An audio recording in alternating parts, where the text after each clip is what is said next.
હરે કૃષ્ણ.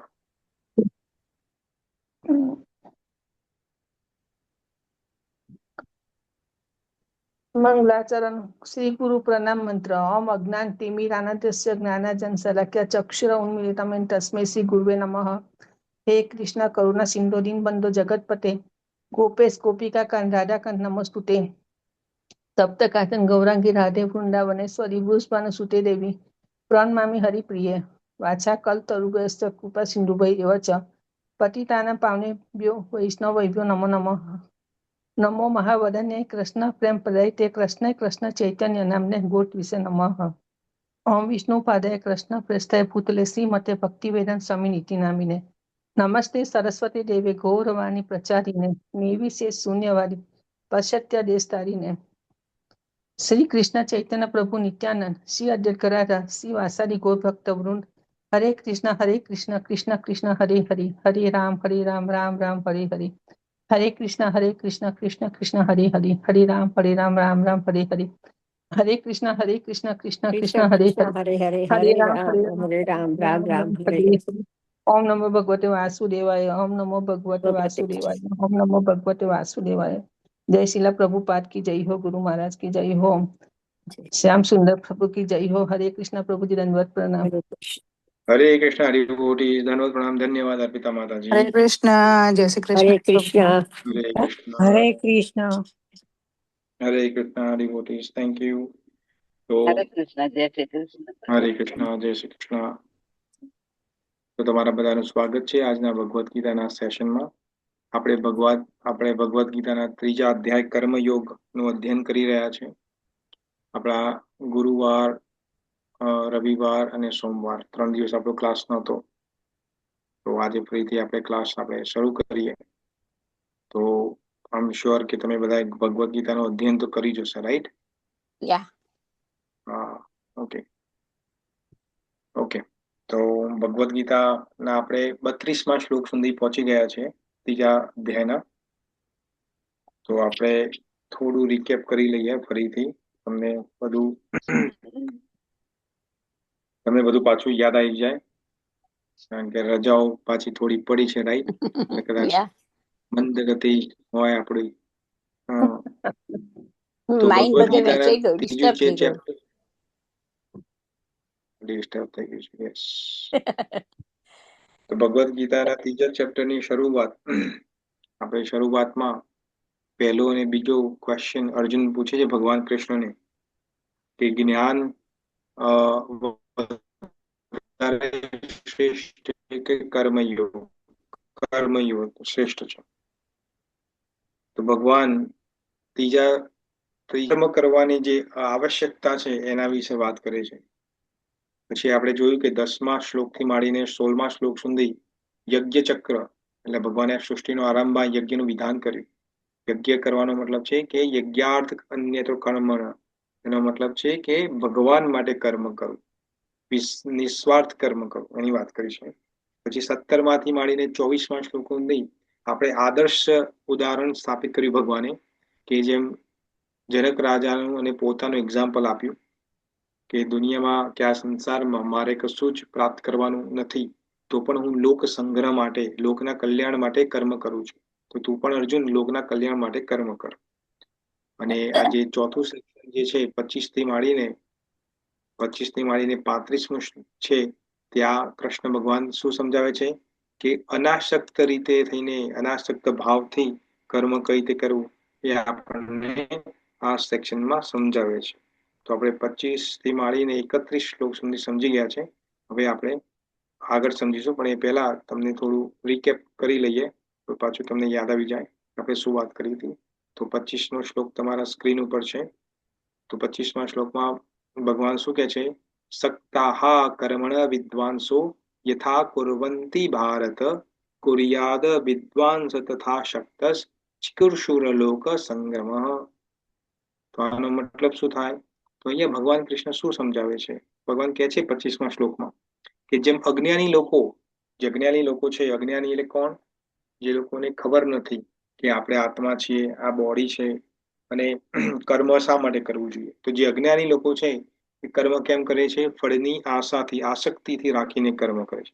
અને જ્ઞાની લોકો શું કરે છે? ફળની આશા રાખ્યા વિના, એટલે આશા રાખ્યા વિનાનો મતલબ શું છે? આસક્તિ રાખ્યા વગર. ફળની આશા તો બધાને હોય છે, ફળની આશા વગર તો કોઈ કામ કરતું નથી, પણ એમાં આસક્તિ નથી. સમાજના કલ્યાણ માટે, જે લોક સંગ્રહ માટે કર્મ જે કરે છે, તે આ ભગવાન અજ્ઞાની અને જ્ઞાનીની વ્યાખ્યા આપે છે. જેમ એક સ્વાર્થી માણસ હોય તો કંપનીમાં માત્ર પોતાના પ્રમોશન માટે અને પૈસા કમાવા માટે જ કામ કરે, એને અજ્ઞાની માણસ કીધો છે. પણ બીજી તરફ એક સાચો કોઈ લીડર હોય તો એ પોતાની ટીમને એમને એ કામ કરે છે તો પૈસા તો મળવાના જ છે, પણ એ કામ શું કામ કરે છે કે પોતાની ટીમને પ્રેરણા આપે અને પોતાના સંસ્થા કે ઓર્ગેનાઇઝેશન કે કંપની હોય એ આગળ વધે એના માટે કામ કરે છે. તો એ સ્વાર્થ એનો શામાં છે? લોક કલ્યાણમાં છે. તો અહીંયા એ સમજાવે છે ભગવાન કૃષ્ણ 25મા શ્લોકમાં. પછી 26મા શ્લોકમાં ભગવાન શું કહે છે? 26માં શું કે છે ભગવાન? જુઓ, ભગવાન કે છે ન બુદ્ધિ ભેદમ જનયેદ અજ્ઞાનમ કર્મ સંગીના જોશયેદ સર્વ કર્માણી વિદ્વાન યુક્ત સમાચર. તો ભગવાન શું કહે છે કે જે બુદ્ધિમાન વ્યક્તિઓ જે છે, જે અજ્ઞાની વ્યક્તિઓ છે, એ શું કરે છે? તો જ્ઞાની માણસના કર્મ, જેમ આપણે આગળ વાત કરી કે આસક્તિ વિના કર્મ કરે છે, પણ એ લોકોના બુદ્ધિમાં ભેદ ઉત્પન્ન નથી કરતા. કોના? જે વ્યક્તિ અજ્ઞાની છે. કેમ? કારણ કે જો એના મનમાં ભ્રમણા કે ભેદ ઉત્પન્ન કરે તો એ કર્મ કરવાનું છોડી દેશે. જેમ કે નાનું બાળક, આપણે એક્ઝામ્પલ આપ્યું હતું કે નાનું બાળક ભણતું હોય, ત્રીજા ચોથા પાંચમા ધોરણમાં ભણતું હોય, એ નાના નાના દાખલાઓ ગણે, 1+1 2 થાય, 2+2 4 થાય, રાઈટ? તો જે શિક્ષક છે એને મોટા મોટા દાખલાઓ નથી આપતા, એને નાના નાના દાખલાથી બિચારાને સમજાવે, કે એ કન્ફ્યુઝ થઈ જવાનો છે. તો અહીંયા શું શીખવાડે છે ભગવાન? કે કોઈ પણ આધ્યાત્મિક સ્તરે કોઈ વ્યક્તિ હોય તો જે બીજા જે લોકો કર્મ કરે છે તો એને જબરજસ્તી એનું કર્મ છોડાવવાની જગ્યાએ એને જ્ઞાન આપવું જોઈએ કે આ કર્મ કરવામાં તમારો ઉદ્દેશ્ય શું છે. આપણે ઘણા બધા એક્ઝામ્પલથી તમને આ શ્લોક સમજાવે તમે, રાઈટ? પછી નેક્સ્ટ શ્લોક છે 27મો શ્લોક. હા, બહુ ઇમ્પોર્ટન્ટ શ્લોક છે 27મો શ્લોક. ભગવાન કહે છે પ્રકૃતે ક્રિયમાણાની ગુણૈ કર્માણી સર્વસઃ અહંકાર વિમૂઢાત્મા કરતા અહમ ઇતિ મન્યતે.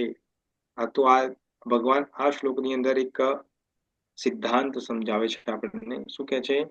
કે વાસ્તવમાં જે પણ કાર્ય બધા થાય છે એ કોણ કરે છે? પ્રકૃતિના 3 ગુણો કરે છે, સત્વ, રજ અને તમો.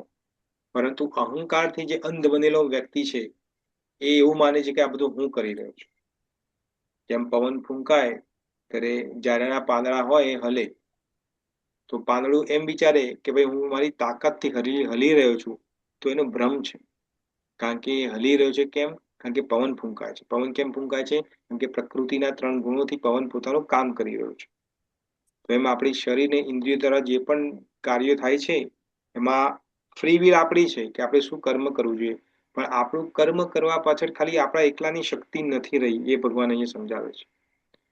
તો આ શ્લોકમાં આપણે એ ખબર પડે કે અહંકાર છોડીને પોતાનું નિયત કર્મ કરવું જોઈએ, કારણ કે અહંકારથી કર્મ બંધન થાય છે, એ ભગવાન આ શ્લોકમાં સમજાવે છે. પછી નેક્સ્ટ શ્લોક 28મો શ્લોક. 28મા શ્લોકમાં ભગવાન કહે છે તત્વવીતુ મહાબાહો ગુણ કર્માની વિભાગયો ગુણા ગુણેશુ વર્તન્તે ઇતિ મત્વા ન સજ્જતે. ન સજ્જતે નો મતલબ છે કે અટેચમેન્ટ નથી થતું. કોનું અટેચમેન્ટ નથી થતું? કે છે કે જે વ્યક્તિ તત્વજ્ઞાની છે, તત્વવિતુ નો મતલબ છે જે તત્વથી સમજી જાય છે કે આ બધું તો પ્રકૃતિ કરાવે છે, હું તો ખાલી આત્મા છું, આ શરીર તો મને એટલા માટે મળ્યું છે કે મેં ઈચ્છાઓ કરી હતી, પણ હવે મારી ઈચ્છાઓ ફૂલફિલ નથી કરવાની, નહીં તો ઈચ્છાઓ પૂરી કરીશું તો પાછા નવા કર્મ બંધાશે. તો ભગવાન કૃષ્ણને અર્જુનને કહે છે કે જે પરમ સત્યને જાણે છે, પરમ સત્ય કોણ છે? એક તો આત્મા છે, અને આત્માને કંટ્રોલ કરવા વાળા ભગવાન છે. આપણે ભગવાનમાંથી નીકળેલા છે, પાર્ટ એન્ડ પાર્સલ છે. તો જે આત્માના સત્યને જાણી લે છે એ શું છે? તે ગુણો અને કર્મોના તફાવતને સમજે છે. જે 3 ગુણ, પ્રકૃતિનો ગુણ શું છે, કર્મો શું છે, ને તે જાણે છે કે ઇન્દ્રિયો દ્વારા જે પ્રકૃતિના ગુણો, જે ઇન્દ્રિયો દ્વારા જે કર્મ થઈ રહ્યા છે એની અંદર વિષયમાં પ્રવૃત્ત નથી થતો, એટલે આસક્ત નથી થતો. ન સજ્જતે, કર્મમાં આસક્ત નથી થતો. જેમ એક હોશિયાર કાર ડ્રાઈવર હોય એ પોતાની ગાડીનું એન્જિન, પેટ્રોલ, ગિયર કઈ રીતે પાડવું એ એના કારણ ચલાવે છે, એને બધું ખબર છે. પોતે માત્ર પોતે ખાલી માત્ર દિશા આપે છે, ગાડી ચલાવે છે, પણ એ અહંકાર નથી કરતો કે ગાડી હું જ છું, અને આ ગાડી જો હું ના હોય તો મારા વગર કોઈ ચલાવી ના શક્યું હોય, એવું કોઈ ચાલુ થઈ ગયું? કોણ છે? અનમ્યુટ કરો પ્લીઝ. કોણ છે?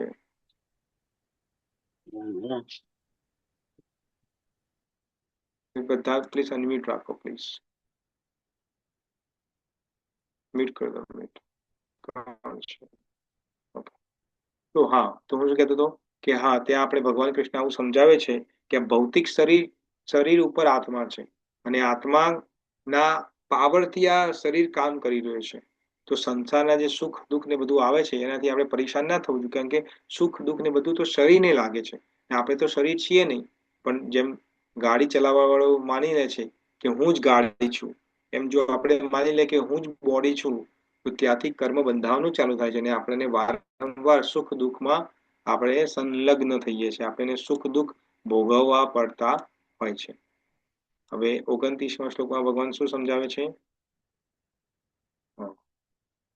ભગવાન કે છે પ્રકૃતિર ગુણ સંભુડાહ સજ્જન્તે ગુણ કર્મશુ તાન અકૃતસ્વિદો મદાન કૃતસ્ય વિનના વિચલ્યતે.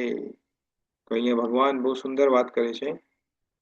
કૃતસ્ન અને અકૃતસ્ન. અકૃતસ્ન એટલે કોણ છે? અજ્ઞાની માણસ. તો અહીંયા ભગવાન આ શ્લોકમાં એવું સમજાવે છે કે પ્રકૃતિના ગુણોથી મોહિત થયેલો અજ્ઞાની લોકો જે હોય છે એ ભૌતિક સુખો અને કર્મોમાં ડૂબેલા હોય છે, એટલે એને અકૃતસ્ન કીધો છે. જે લોકો અજ્ઞાની છે એ ખાલી એવું જ માને કે આ મોટી મોટી ગાડી, મોટો મોટો બંગલો, આ બધું મળી જાય એમાં સુખ છે.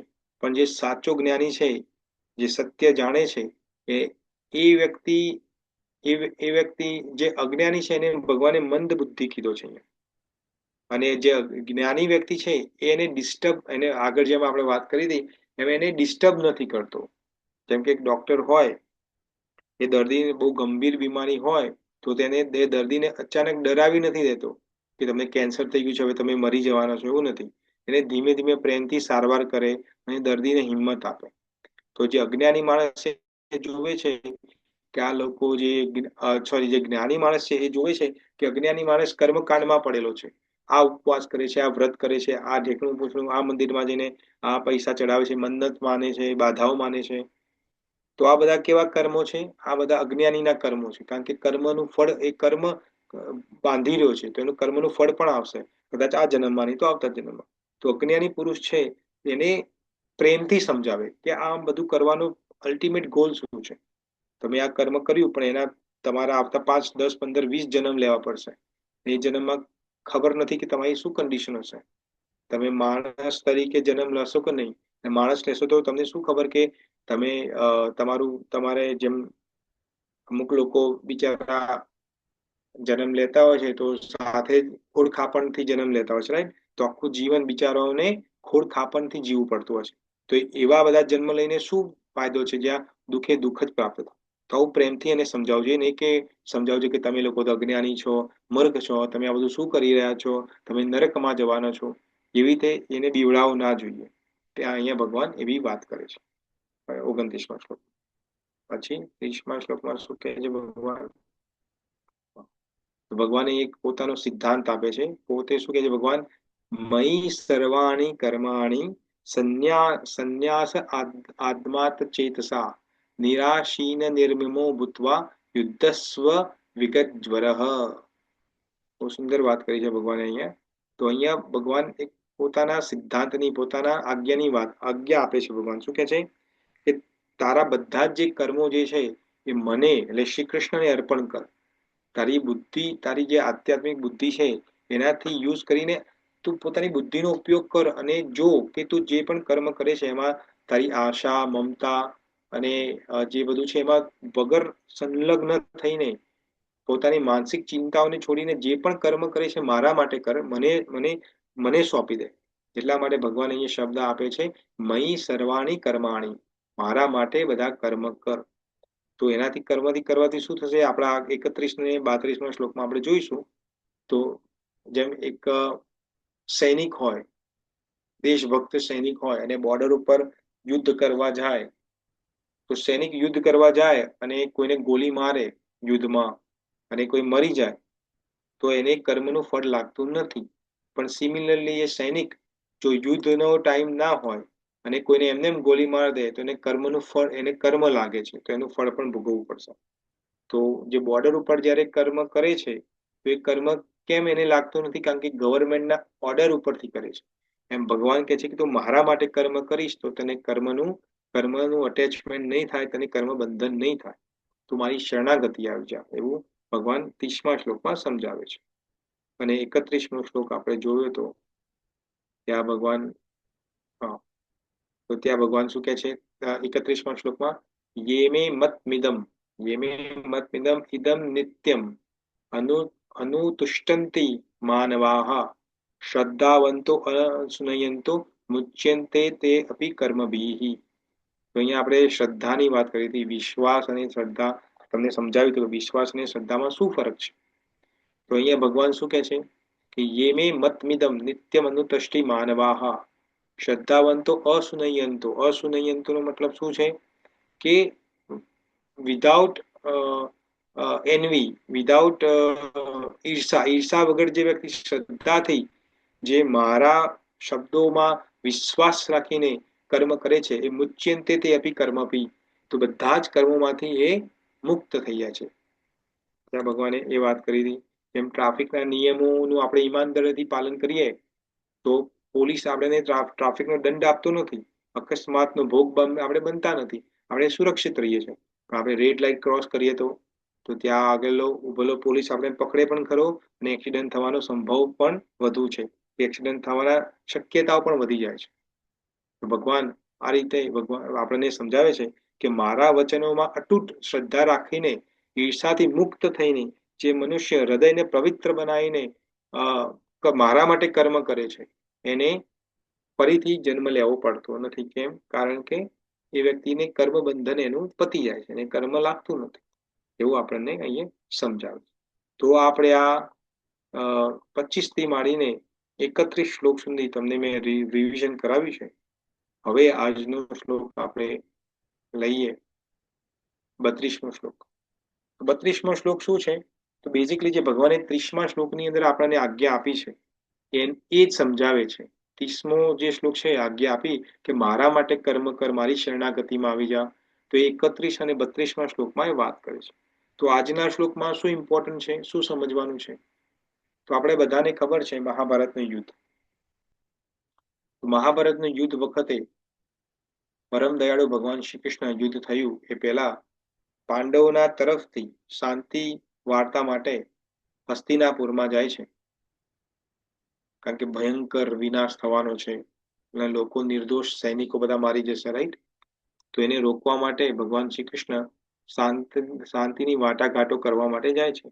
ત્યારે ભગવાન રાજ્યસભામાં જાય છે અને અત્યંત ભગવાન છે પણ અત્યંત નમ્રતાપૂર્વક અને ન્યાય રીતે દુર્યોધનને સમજાવે છે. કહે છે કે હે દુર્યોધન, તારે પાંડવોનું અડધું રાજ્ય આપી દેવું જોઈએ.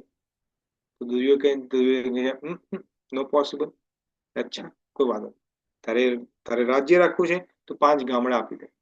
તો દુર્યોધન કહે 5 ગામડા પણ નહીં આપવું, એક સુઈની નોગ જેટલી પણ ભૂમિ નહીં આપો. તો જ્યારે આ પ્રસ્તાવ આપવામાં આવે છે 5 ગામડાનો, ત્યારે જે બધા મોટા મોટા જે પુરુષ સભામાં બેઠા હોય છે, ભીષ્મ પિતામહ, દ્રોણાચાર્ય, મહાત્મા વિદુર, બધા વડીલો બધા રાજી થઈ જાય છે કે કોઈ વાંધો નહીં, દુર્યોધનને તો રાજ્ય જ જોઈએ છે ને, તો કોઈ વાંધો નથી. તો શું કરે છે એ લોકો કે રાજ્ય અને દુર્યોધનને સમજાવે છે કે રાજ્ય રાખી લે, 5 ગામડા આપી દે. પણ દુર્યોધનની ઈર્ષાના કારણે એક શબ્દ આજના શ્લોકમાં આવવાનો છે, અસૂયા. તો ભગવાન પાંડવો માટે ઈર્ષા તો છે જ, પણ ભગવાન કૃષ્ણ માટે પણ ઈર્ષા છે. કેમ? કારણ કે ભગવાન કૃષ્ણ એ પાંડવોના પક્ષથી આવ્યા છે, તો એને કૃષ્ણ ભગવાન માટે પણ ઈર્ષા છે.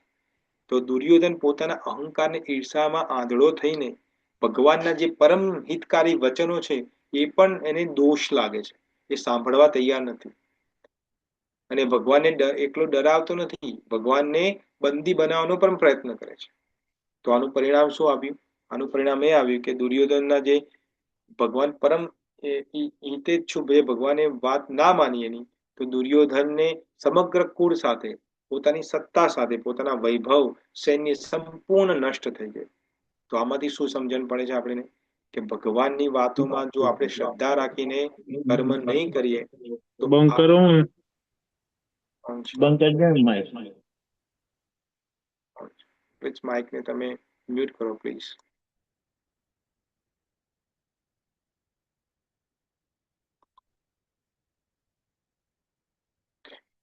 તો આજના શ્લોકમાં આપણે આ જોવાનું છે, ભગવાન શ્રી કૃષ્ણ આપણને આ શ્લોકમાં સમજાવવાનું છે કે બે ચાર જે ઇમ્પોર્ટન્ટ પોઈન્ટ છે એ આપણે ડિટેલમાં સમજવાના છે. તો આજનો શ્લોક આપણે લઈએ, 32મો શ્લોક.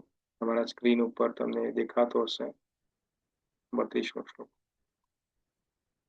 ઓમ અજ્ઞાનતિમિરન્ધસ્ય જ્ઞાનંજનશલાકયા ચક્ષુરુન્મિલિतं येन तस्मै श्री गुरुवे नमः. जगद्गुरु शब्दपाद की जय. Bhagavad Gita as it is की जय. अनन्य कोटि वैष्णववृंद की जय. हरे कृष्ण.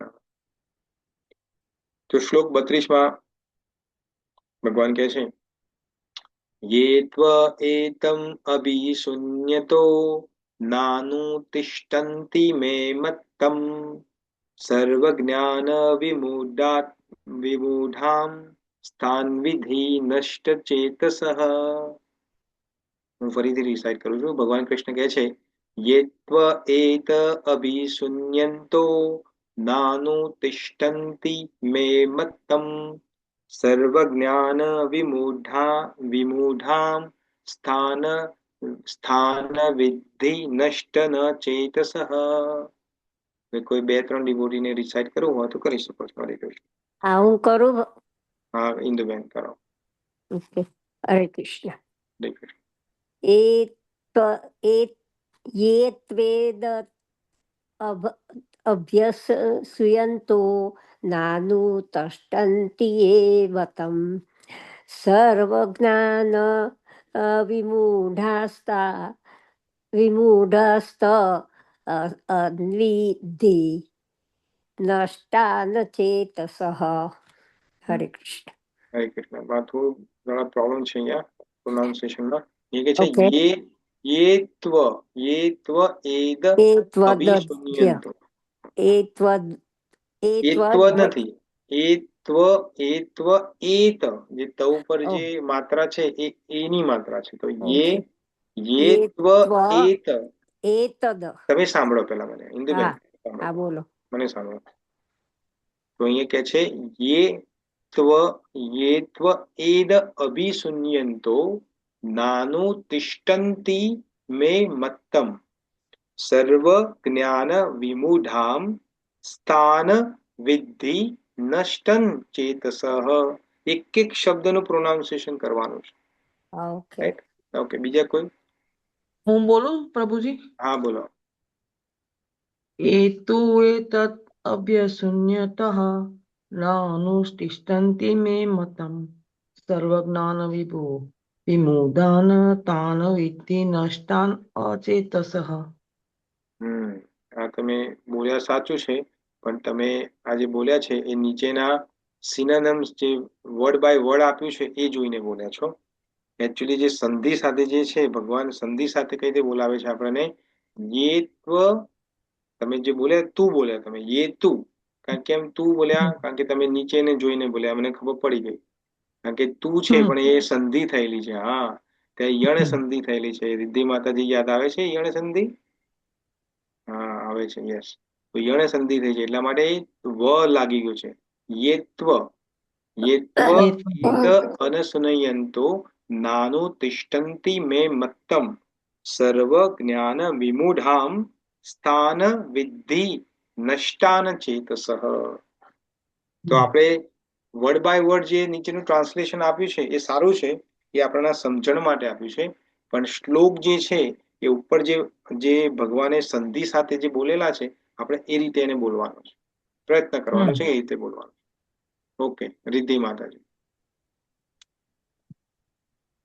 ये त्वा एतत् अभिसूयन्तो नानुतिष्ठन्ति मे मत्तं सर्वज्ञानविमूढां स्थान विद्धि नष्टान चेतस વેરી ગુડ. હા, એક્સલન્ટ. હા, તો બરોબર બોલે તમે. Yes, very good. ઓકે, બીજા કોઈ? હું બોલું પ્રભુજી? હા, બોલો બોલો. એ ત્વ એદ અભિશૂન્યતો નહીં, શાંતિ શાંતિ, આપણે શાંતિથી બોલો. ગાડી ભાગી નથી જવું. એક એક શબ્દ એ ત્વ ફરીથી એદ ચાલો. એ ત્વ એદ અભિશૂન્યતો નાનુતિષ્ઠન્તિ મે મત્તમ સર્વજ્ઞાન વિમૂઢામ સ્થાન વિદ્ધિ નષ્ટાન ચેતસઃ. Yes, very good. હા, જો ધીમે ધીમે બોલશો તો આવડશે. ફટાફટ તમે બોલશો તો સંસ્કૃત આપણે બોલતા નથી રોજ, એટલે શબ્દ અમુક ગાયબ થઈ જાય એમાંથી. તો ધીમે ધીમે, આપણે કોઈ અનુષ્ટુપ છંદમાં ગાવાની જરૂર નથી. એ જ્યારે તમે સંસ્કૃત આવડી જાય પછી વિચારીશું. રાઈટ? ઓકે, લાસ્ટ કોઈ? લાસ્ટ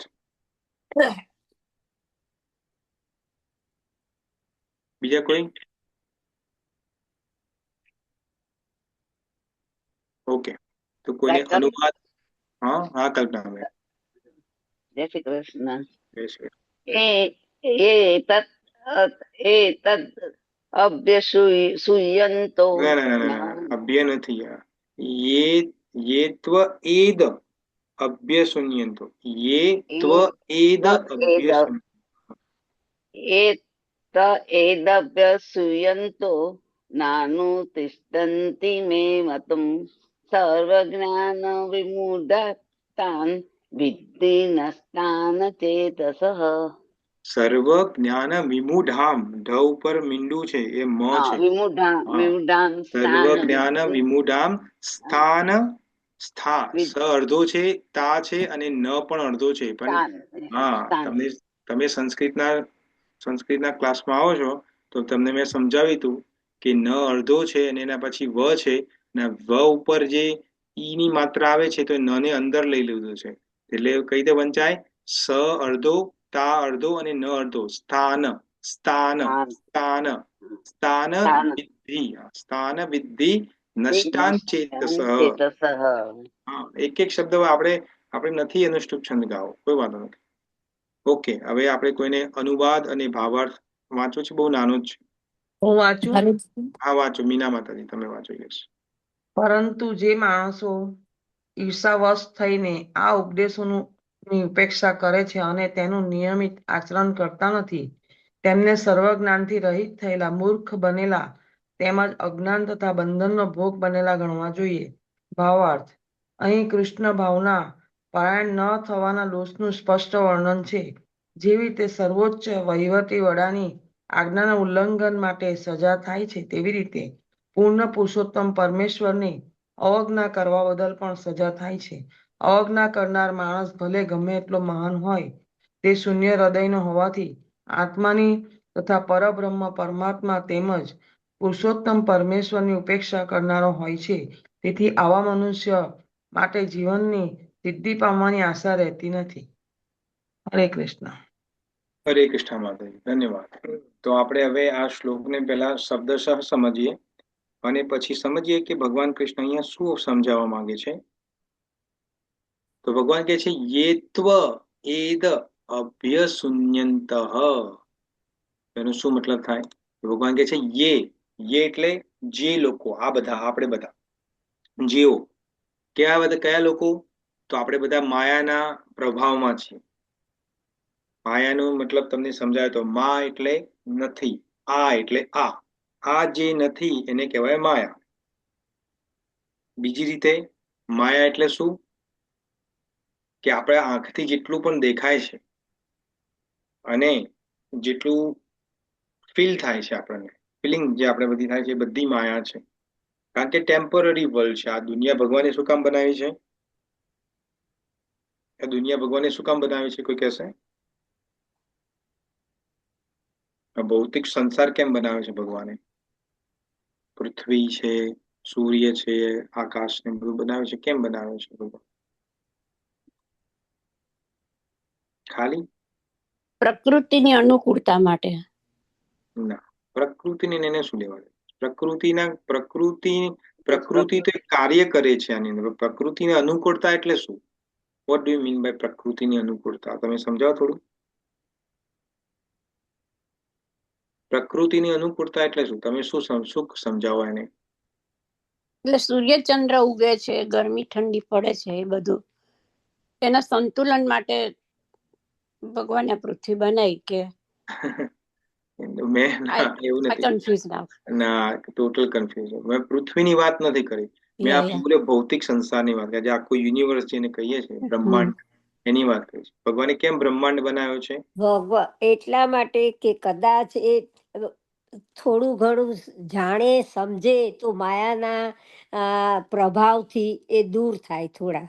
કોણ? મનુષ્ય. હા, અચ્છા, ઓકે. બીજા કોઈ? આ ભગવાને સંસાર કેમ બનાવ્યો છે? અને લોકોનું કલ્યાણ કરવાનું શીખે, શ્રદ્ધા રાખે ભગવાનમાં. ઓકે. એક્ઝામમાં જઈએ ને તો સારા સારા માર્ક્સ મળે ને એટલે સારી સારી વાતો લખીને આવીએ. એવું છે. બરાબર છે, વાત ખોટી નથી, પણ ટેકનિકલ જે બેઝિક વસ્તુ છે આપણે ભૂલી જઈએ છીએ. ભગવાને આ સંસાર કેમ બનાવ્યો છે? કોઈ કહેશે? બીજા કોઈ જેને જવાબ નથી આપ્યો એમાંથી? રિદ્ધિ માતાજી, તમને શું લાગે છે ભગવાન કેમ સંસાર બનાવ્યો છે? ભગવાને સંસાર, આપણે જ્યારે ભગવાન જોડે હતા ત્યારે આપણે પોતાની જાતને ભગવાનના દાસ નતા સમજતા. એટલે ભગવાને કીધું કે જાઓ તમે સંસારમાં અને તમે પોતાને ખુદના બોસ બનો. અને પછી આપણે બધા સંસારમાં આવ્યા અને સંસારમાંથી આપણે જ્યારે હવે રિયલાઇઝ થયું કે આપણે ભગવાનના દાસ છીએ, આપણે પોતાની જાતને ભગવાનના દાસ તરીકે, સેવક તરીકે આપણને મટીરિયલ લાઈફમાં રિયલાઇઝ કરાવવા માટે ભગવાને આપણા માટે સંસાર બનાવ્યો. Very good. યસ. તો સંસાર બનાવવાના બે પ્રયોજન છે ભગવાનના. પહેલો પ્રયોજન શું છે? કે આપણે બધી ઈચ્છાઓ કરી છે ભગવાનથી વિમુખ થઈને, કે મારે મજા કરવી છે. કૃષ્ણ, તું મજા કરી શકે તો હું પણ મજા કરી શકું, કારણ કે હું પણ તારો પાર્ટ એન્ડ પાર્સલ છું. મમે વાંસ જીવ લોકે જીવભૂત સનાતન. ભગવાન કે છે ભગવદ્ ગીતામાં કે તું મારો પાર્ટ એન્ડ પાર્સલ છે, તું મારામાંથી જ નીકળેલો છે. તો આપણને ભગવાનથી શું થઈ? ઈર્ષા થઈ. ઈર્ષા. ભગવાનથી ઈર્ષા થઈ તો આપણે વિચાર્યું કે આપણે પણ મજા કરવી છે. તો ભગવાન કે અચ્છા, તો તારા માટે પ્લેગ્રાઉન્ડ બનાવો. જેમ તમને ઘણી વખત મેં એક્ઝામ્પલ આપ્યું છે. આ મગજમાં તમે આમ ઉતારી દો આ એક્ઝામ્પલને. જ્યારે તમને આ સમજમાં ના આવે કે આપણે આ દુનિયામાં કેમ આવ્યા છીએ, આ ભગવાને સંસાર કેમ બનાવ્યો છે, તો એ તમને એક્ઝામ્પલ મગજમાં આવવું જોઈએ. કયું છે? મમ્મી રોટલી બનાવતી હોય અને 2 વર્ષની છોકરી મમ્મી જોડે વારંવાર હેરાન કરે, તો મમ્મી શું કે? છોકરી કે મમ્મી તું રોટલી બનાવે છે, મારે પણ રોટલી બનાવે છે. મમ્મી કે ના બનાવે છે, તું નાની છે. કે ના, મારે બનાવી છે. તો મમ્મી શું કરે? રમકડાનું કિચન લઈ આપે એને માર્કેટમાંથી જઈને. પછી એને નાનું કિચન હોય, ઓરસિયો નાનો હોય, રાઈટ? બધું નાનું હોય પ્લાસ્ટિકનું. પછી મમ્મી કે લે આ લોટ લે હવે રોટલી બનાય. એટલે ખાલી પેલી નાની છોકરી વણે રોટલી અને એનો પ્લાસ્ટિકનો ગેસ હોય એના પર મૂકે. ચડે નહીં પણ મૂકે, રાઈટ? એને લાગે કે રોટલી બનાવે છે. તો સિમિલરલી આપણને ભગવાન કે છે કે તારે મજા મારાથી છૂટીને કરવી છે, જા, તો ભૌતિક દુનિયામાં જા. તને લાગશે તું મજા કરે છે, પણ તને મજા આવશે નહીં, કારણ કે બધું પ્લાસ્ટિકનું છે. પ્લાસ્ટિક એટલે બધું અસ્થાયી છે, કશું સ્થાયી નથી. અને બીજું શું છે? આ માયા શું કરે છે? માયા આપણને માયાના હાથમાં 3 ત્રિશૂલ છે, 3 શૂલ છે, સતો, રજો ને તમો. આ 3 ગુણો જે છે એ ત્રિશૂલ વારંવાર ભોગવામાં આવે છે આપણને. એ દુર્ગા દેવી જે છે, અંબામાં આપણે જે કહીએ છીએ, એના હાથમાં ત્રિશૂલ તમે જોયું હશે. તો ત્રિશૂલ ખાલી દાનવને મારવા માટે નથી, એ આપણને પણ ભોગે છે માતા, કે તું જ કૃષ્ણથી દૂર નીકળ્યો, લે તને આ 3 તાપો આપે છે, આધિદૈવિક, આધ્યાત્મિક અને આધિભૌતિક. તો આ સંસાર એટલા માટે બનાવવામાં આવે છે કે આપણે અહીંયા મજા કરી શકીએ, પણ કેવી? ટેમ્પરરી, જેથી દુઃખ ઉત્પન્ન થાય. આપણી મજાથી દુઃખ ઉત્પન્ન થાય છે. ત્યારે ભગવાન સાથે મજા કરવામાં દુઃખ નથી. ત્યાં ભગવાનના ધામમાં દુઃખ નથી. આપણે અહીંયા દુઃખે દુઃખ છે. તો એટલા માટે તો અહીંયા શું કે છે, જે લોકો માયાના પ્રભાવ હેઠળ છીએ. આપણે બધા જ માયાના પ્રભાવ હેઠળ છે, કોઈ એવું નથી જે માયાના પ્રભાવમાં નથી. તો શું કે છે, તું એટલે પરંતુ. પરંતુનો મતલબ શું છે કે બે પ્રકારના લોકો છે. એક શ્રદ્ધાવાળા વ્યક્તિ છે, સાધકો જેને કહીએ, એક અશ્રદ્ધાવાળા છે, જે અહંકારી વ્યક્તિ છે. તો એ બંનેમાં જે ડિફરન્સ પેદા કરવાનો, જે ડિફરન્સ બતાવવા માટે ભગવાન શબ્દ વાપરે છે તું. પછી શું કે છે, એ તે અવ્યય છે. એ તે નો મતલબ છે આ એટલે કોણ? તો ભગવાન દ્વારા આપવામાં આવેલો જે સનાતન, જે નિષ્કામ કર્મયોગનો ઉદ્દેશ છે, એ 30મા શ્લોકમાં આપણે ઉદ્દેશ્ય જોયો, મયી સર્વાણી કર્માણી. એ ઉદ્દેશ, એ જે સિદ્ધાંત હતો એની વાત કરે છે. તો શું કે છે, જે લોકો સ્પેશિયલી અશ્રદ્ધાવાન વ્યક્તિ છે, જે અહંકારી વ્યક્તિ છે, જે મારામાં વિશ્વાસ નથી રાખતા, એ લોકો, ભગવાન અહીંયા એક શબ્દ વાપરે છે અભ્યાસોન્યંત. વેરી ઇમ્પોર્ટન્ટ શબ્દ છે અભ્યાસોન્યંત. આના કારણે જ આપણે દુનિયામાં આવે છે. અભ્યાસોન્યંત નો મતલબ છે દોષ કાઢવા વાળા, ઈર્ષા કરવા વાળો વ્યક્તિ. હવે તમારામાંથી અહીંયા કોઈ એવો છે જે કે છે ના, મારામાં તો આ દુર્ગુણ નથી, હું તો કોઈનો દોષ નથી કાઢતો કે કાઢતી, કે હું તો કોઈની ઈર્ષા કરતો નથી, કરતી નથી? છે અહીંયા કોઈ એવું?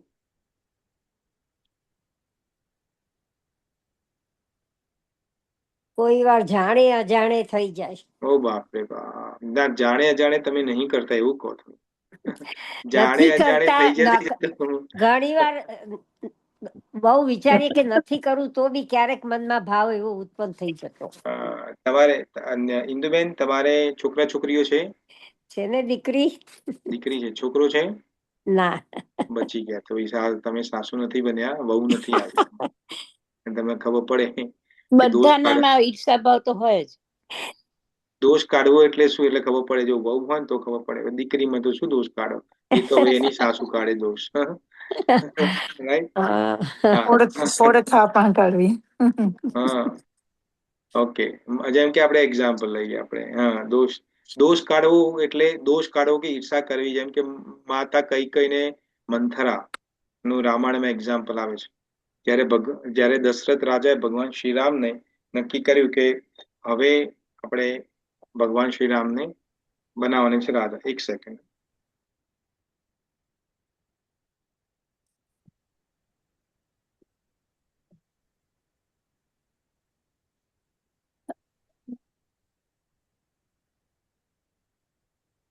ઓકે. તો જેમ દશરથ રાજા હતા, એમને નક્કી કર્યું કે ભગવાન શ્રીરામનો રાજ્યાભિષેક કાલે કરવાનો છે. આપણે તમને બધાને સ્ટોરી ખબર છે. તો કૈકેયી શરૂઆતમાં તો બહુ ખુશ થઈ, કારણ કે કૈકેયી ભગવાન શ્રીરામને બહુ પ્રેમ કરતી હતી, કૌશલ્યાથી વધુ પણ પ્રેમ કરતી હતી. પણ આ જે મંથરા હતી, એના મનમાં ઝેર હતું. એને અસૂયા કહેવાય છે. ઝેર હતું ઈર્ષાનું. તો એ ઝેર શું કર્યું, આ કૈકેયીના હૃદયમાં જાગૃત કર્યું. અને પછી શું કથા થઈ આપણે બધાને ખબર છે કે ભગવાન શ્રીરામને 14 વર્ષનો વનવાસ આપ્યો, રાજ્યમાંથી નિષ્કાસિત કરી દીધા, માતા સીતા અને લક્ષ્મણ મહારાજને પણ જવું પડ્યું. રાઈટ? તો તો કેટલી બધી જે વિચિત્ર વસ્તુ છે. આ ઈર્ષા જે છે એ મૂળ કારણ છે આપણું પણ. આ સંસારમાં આવવાનું કારણ જ ઈર્ષા છે. આપણે બધા પોતાની જાતને શું કહીએ છીએ? વૈષ્ણવ. રાઈટ? વૈષ્ણવ છીએ ને આપણે બધા? પુષ્ટિ માર્ગ વાળા કલ્પનાબેન ક્યાં ગયા? કલ્પનાબેન યાદ થઈ ગયા છે. કલ્પના પરીખ યાદ થઈ ગયા. તમે તો ઇન્દુબેન. કલ્પનાબેન? હા બોલો. વૈષ્ણવ છો કે નહીં? તમે વૈષ્ણવ છો કે નથી? છે ને. છે, બધા વૈષ્ણવ છીએ આપણે. છો? હા, વૈષ્ણવ છે. કલ્પનાબેન, તમે વૈષ્ણવ છો, રાઈટ? તો વૈષ્ણવ નો મતલબ શું? વૈષ્ણવ એટલે શું? વૈષ્ણવ એટલે કોઈના દુખી થવું, કોઈને હેલ્પ કરો. ગાયને ખવડાવો. એવું બધું એને વૈષ્ણવ નથી કીધા. તમે ક્યાંથી લેતા આવશો? કઈ બુકમાં બધું વાંચો છો તમે? વૈષ્ણવ એટલે જેના મનમાં કોઈના માટે વિષ ભાવ નથી. હા, વૈષ્ણવ નો મતલબ છે વિષ નથી કોઈના માટે, એને વૈષ્ણવ કીધા છે. તમે પેલું ભજન ગાવ છો ને, વૈષ્ણવજન તો તેને કહીએ. હા, નરસિંહ મહેતાનું યા કૃષ્ણ ભજન તો તેને કહીએ જે પીડ પરાઈ પરાઈ જાણે. જાણે રે. હા, પર દુઃખે ઉપકાર કરે તોય મન અભિમાન ના આણે રે. તો વૈષ્ણવ કોને કીધું કે જે પર દુઃખે દુઃખી થવાનો મતલબ શું છે?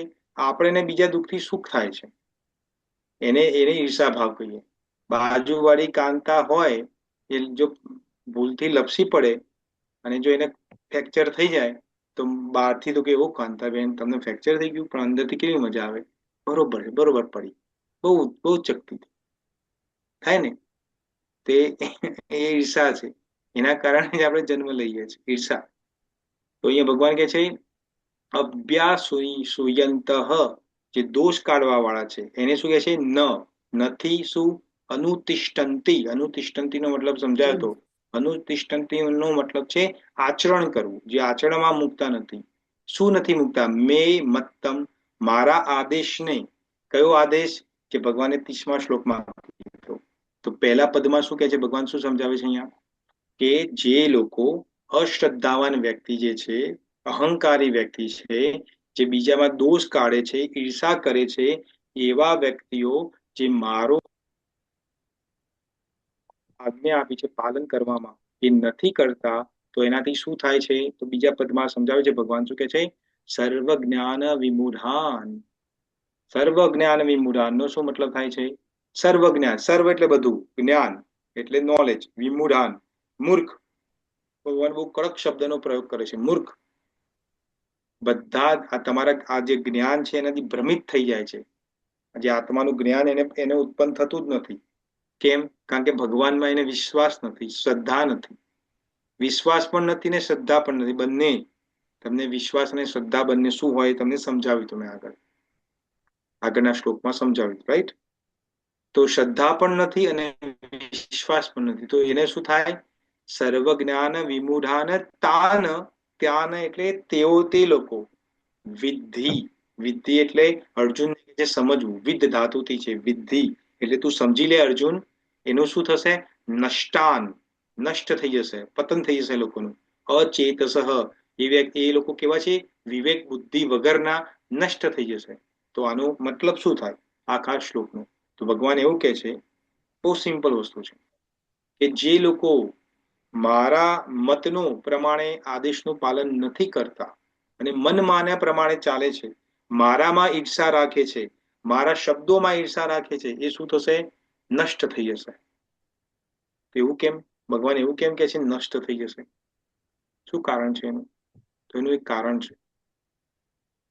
જો આપણને મહાભારતની અંદર એક ક્લાસિક એક્ઝામ્પલ યાદ આવે છે, શિશુપાલનું. શિશુપાલ યાદ છે બધાને? શિશુપાલ નામ સાંભળ્યું? યાદ છે. યાદ છે શિશુપાલ, યાદ. તો શિશુપાલને શું પ્રોબ્લેમ હતો? ફઈના છોકરા હતા બંને, રાઈટ? બંને બેન, એટલે આમ ફઈના એટલે અને તો ફઈ થાય, પણ આ માસીના છોકરા થાય. બંને એકબીજાના માસીના છોકરા થાય. તો બંને ભાઈઓ છે. પણ શિશુપાલને શું ઈર્ષા હતી ભગવાન કૃષ્ણ માટે? કે જે રૂકમણી સાથે મારા લગ્ન કરવાના હતા એને આ ઉપાડીને લઈ ગયો. એટલે એને બહુ ઈર્ષા થઈ ભગવાનથી. એને એ જોયું નહીં, કોઈ નહીં, એ મારા માસીનો છોકરો છે ને, એને લઈ ગયો તો લઈ ગયો, એવું નહીં. પણ મારી જોડે લગ્ન કર. કારણ કે દ્રૌપદી હતી એ જમાનામાં મહાભારતની અંદર. તો દ્રૌપદી એટલી સુંદર હતી, એટલી સુંદર હતી કે એનાથી સુંદર દુનિયામાં કોઈ નહોતું. તો એનાથી પણ વિશેષ સુંદર માતા રૂકમણી હતા. જો દ્રૌપદીથી થોડા વધુ કહીએ ને, થોડા વધુ નહીં, પણ પહેલો નંબર જે સુંદરતામાં આવે આખા સંસારમાં તો હતા માતા રૂકમણી. એના પછી આવે દ્રૌપદી. તો દ્રૌપદી કેટલી સુંદરતા હતી એ મહાભારતમાં બહુ સુંદર વર્ણન છે, આપણે એમાં જઈશું નહીં. તો માતા રૂકમણી એટલા સુંદર હતા, તો આ શિશુપાલને એવું થયું કે મારા જોડે મારે જ એને લગ્ન, એનું લગ્ન બધું ઓલમોસ્ટ પાક્કું થઈ ગયું હતું. આપણે કૃષ્ણ બુક વાંચી એમાં આપણે જોયું હતું કે જયારે રૂકમણીનું હરણ ભગવાન કરવા આવે છે તે આપણે શું જોઈએ છે કે ઘણા બધા રાજાઓ બેઠેલા છે, કેટલી બધી સેનાઓ છે, અને ભગવાન એક વાઘની જેમ, એક સિંહની જેમ વિધાઉટ કોઈ શસ્ત્ર આવે છે અને રૂકમણી માતાને પોતાના રથ ઉપર ઉપાડી લે છે. અને જેમ સિંહ બધા કૂતરાઓ કે બધા શિયાળો વચ્ચે જતો રહે પોતાનો ભાગ લઈને, એમ ભગવાન કૃષ્ણ જતા રહે છે. તો એને ત્યાં ઈર્ષા હોય છે ભગવાન ઉપર. અને અલ્ટિમેટલી શું થાય છે આપણને ખબર છે, રાજસૂય યજ્ઞની અંદર શું થાય છે એનું ભલા ભગવાનને 100 ગાળો બોલે છે અને ભગવાન પછી એનું અચ્યુતમ કેશવમ કરી નાખે છે ને. તો અહીંયા એ જ ભગવાન સમજાવે છે કે જે લોકો ભગવાનમાં શ્રદ્ધા નથી રાખતા, તો હવે એક્ઝામ્પલ આપણે, કારણ કે તમે એક્ઝામ્પલ વખત સમજશો નહીં ને પાછા, સમજશો નહીં સમજો? બહુ સુંદર એક્ઝામ્પલ મને મગજમાં યાદ આવે છે. માની લો મમ્મી બજારમાં ગઈ છે, મમ્મી જવાની છે બજારમાં કશુંક ખરીદવા માટે, રાઈટ? અને મમ્મી કહે છે કે જો અમને ઢોકળા ખાવાનું મન થઈ ગયું છે, કે આજે ઢોકળા ખાવા છે. તો મમ્મી કહે છે અચ્છા એક કામ કર, મમ્મી બધું ખીરું બીરું બધું બનાવીને જાય ને મમ્મી કે તારે જયારે પણ ઢોકળા બનાવવાનું હું કલાક 2 કલાકમાં આવીશ, પણ તારે જો ભૂખ લાગે ને બનાવ હોય તો શું કરજે, જયારે પણ ઢોકળા બનાવવાનું તું મૂકે એના 5 મિનિટ પહેલા ઈનો નાખી દેજે એની અંદર અને તરત જ ચડાવી દેજે કુકર, જે આપણે બનાવીએ છીએ ને ઢોકળાનું સ્ટીમર. હા, તો આ ભાઈ આપણે તો બહુ ડાય ને પાછા આપણા તો બુદ્ધિ વધુ. મમ્મી આપણે લાગે કે આ મમ્મીને કશું આવડતું નહીં, જૂના જમાનાની છે, આ શું 5 મિનિટ પહેલા, ના હું અડધો કલાક પહેલા ઈનો નાખીશ. અડધો કલાક પહેલા ઈનો નાખે અને વોટ્સએપ ઉપર બિચારો ચડી જાય, ઇન્સ્ટાગ્રામ ઉપર ભૂલી જાય ને ભાઈ અડધો કલાક કે કલાક પછી આ ભાઈ જે હોય એ ચડાવે કુકર, એ ઢોકળાનું ખીરું ચડાવે ને પછી જયારે ઢોકળા ઉતરે ત્યારે થવા જ એકચ્યુઅલી મમ્મીએ જે ઇન્સ્ટ્રક્શન આપી હતી એ પ્રમાણે ઢોકળા બનાવ્યા હોત એને તો પોચા પોચા બન્યા હોત. પણ હવે ઈનો આટલો નાખ્યો છે તો શું થાય, લાકડા જેવા બની જાય, પથ્થર જેવા બને. હવે બિચારો ખાઈ ના શકે એટલે શું કરે, કૂતરાઓને ફેંકી દે. કૂતરાએ મોં જોઈને ભાવ ભાવ કરીને જતા રહે, આને શું ફેંક્યું છે. થાય કે ના થાય? હા, થાય ને. તો આપણે એને લાગે આપણે માસ્ટર શેફ છીએ, મમ્મી તો જૂનવાણી છે, એને તો શું ખબર પડે. એટલે અહીંયા કનેક્શન શું, એટલે આનો કહેવાનો કનેક્શન નો મતલબ શું છે કે ભગવાન સમજાવે છે કર્મ કઈ રીતે કરવા જોઈએ, એને સમર્પિત થઈને કર્મ કરવા જોઈએ. બધા જ કર્મો ભગવાનને સેન્ટરમાં રાખીને કરવા જોઈએ. જેટલા પણ કર્મો છે ભગવાન માટે કર્મ કરવા જોઈએ. પણ એ સિવાય આપણે શું વિચારે, આ ભગવાનને હવે કર્મો ભગવાનને શું જોઈએ. આપણે મંદિરમાં જઈએ ને તો આપણે મંદિરમાં જઈએ ને તો મમ્મી પપ્પા, આપણે નાના હતા ને તો મમ્મી પપ્પા આપણને 5-10 રૂપિયા આપે કે જા બેટા પેલા આરતીમાં મૂકી દે, કે પેલા દાન પેટીમાં નાખી દે. તો એ વખત તો આપણે બુદ્ધિ નથી તો નાખી દેતા હતા. હવે જયારે મોટા થયા ને હવે મમ્મી પપ્પા કે આપણને કે તું મંદિર જાય છે તો 100 રૂપિયા 500 રૂપિયા ભગવાનના દાનમાં પેટીમાં નાખી આવશે, આ લે તને આપ્યા. તો આપણા મગજમાં શું વિચાર આવે, આટલો મોટો ભગવાન છે, આટલું મોટું મંદિર છે, મારા 100 રૂપિયા 500 રૂપિયાથી શું થશે એનું, એ તો બધાનું ભરણ પોષણ કરે છે એમ કહીને આપણે પૈસા નાખીએ નહીં, રાઈટ? આપણી બુદ્ધિ વાપરે ને. પણ આ કેમ કરવામાં આવે છે એનું પાછળનું કારણ સમજવામાં આવે છે. એટલા માટે કે ભગવાનને પૈસા જોઈએ છે. એટલે ભગવાન તો સંપૂર્ણ છે, એને તો જેટલા પૈસા જોઈએ તો માતા લક્ષ્મી બેઠી જ છે બાજુમાં, જેટલા જોઈએ એટલા પ્રોડ્યુસ કરી શકે છે. એટલે તારા 100 રૂપિયાથી શું થવાનું છે. પણ એ બુદ્ધિ જાગૃત કરે છે, વિવેક જાગૃત કરે છે. અહીંયા ભગવાન કહે અચેતસ, તો ચેતસ નો મતલબ છે બુદ્ધિ, વિવેક. શું વિવેક જાગૃત કરવાનો છે કે અલ્ટિમેટલી આપણે ભગવાન તરફ થવાનું છે. જો ભગવાન તરફ નહીં થઈએ તો જે પણ કર્મ કરીશું એ બધા કર્મ કેવા હશે, બંધનકારી હશે. એક વાર એક કાકા હોય છે તો પોતાની નવી ગાડી લઈને, નવી ગાડી છોડાવી છે શોરૂમ માંથી, ઓડી 4 બંગડી વાળી ગાડી, રાઈટ? ઓડી છોડાવી હોય છે શોરૂમ માંથી અને ગૂગલ મેપમાં એડ્રેસ નાખે છે અને ગૂગલ મેપ બતાવે, એમને જેમ રસ્તો બતાવે એમ જાય છે અને આગળ ગૂગલ મેપ એવું કહે છે કે ભાઈ આગળ રસ્તો બંધ છે, આગળથી ડાબી સાઈડ વળી જજો તમે. તો આ કાકા પોતાના અહંકારમાં શું વિચારે, અલ્યા આ ગૂગલ મેપ, તું અમેરિકાની કંપની છે લ્યા, હું 20 વર્ષથી આ અમદાવાદમાં રહું છું, એક રસ્તો મને ખબર છે એમ કરીને શું કરે, ગૂગલ મેપનું સાંભળે નહીં ને આગળ કાકા ગાડી સીધી રોડ ઉપર લઈ જાય. કે છે કે આગળ રસ્તો બંધ છે, તો આગળ લઈ જાય અને શું થાય, આગળ ગટરનું કામકાજ ચાલુ હોય, ખોદકામ ચાલુ હોય તો ગાડી કાદવમાં ફસાઈ જાય. હવે ગાડી ના આગળ જાય ના પાછળ જાય. એટલે કાકા ગાડીમાંથી ઉતરે, અડધા કાદવ વાળા ઉભા હોય અને શું કે આ રોડ તો સાચો હતો પણ આ લોકોએ ખોટી જગ્યાએ ખાડો ખોદ્યો. કહેવાનો મતલબ છે બીજા ગૂગલ મેપે કીધું તું કે ભાઈ આગળ રસ્તો બંધ છે. હવે ગૂગલ મેપ થોડું કે આગળ ખોદકામ ચાલે છે કે રસ્તો બંધ છે આગળથી રસ્તા પેલા ટર્ન લઈ લેજે, પણ પોતાના અહંકારના કારણે ટર્ન લીધો નહીં. તો આપણે શું કરીએ છીએ?